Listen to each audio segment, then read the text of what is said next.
चल रही है ना।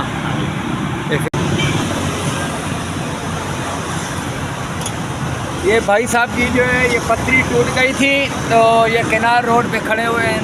तो इनकी जो है ना अल्लाह ताला की रज़ा के लिए देखो भाई बहुत खुश हुए। उनका काम कहीं जगह बगैर गए हुए यहाँ पे काम उसका बन गया। तो ये देखें आपके सामने मैं फिट कर रहा हूँ।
थोड़ा बहुत ज़बरदस्त काम है अल्लाह की रज़ा वास्ते काम कर रहे हैं।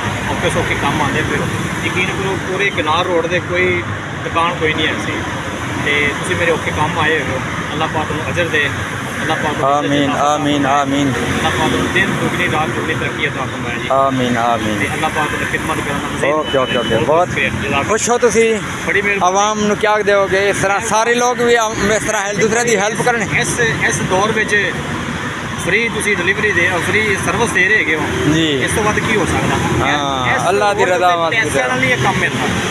बिल्कुल बिल्कुल बिल्कुल बिल्कुल। ओके जी, जिंदाबाद, खुदा हाफिज़, अल्लाह हाफिज़ जी। जाओ जी। ये रक्षा है भाई का जो कि अभी मैंने ठीक किया है, ठीक है। तो इसके बेचारे के गियर की जो है ना वो ख़राब हो गई थी, पटरियाँ टूट गई थी।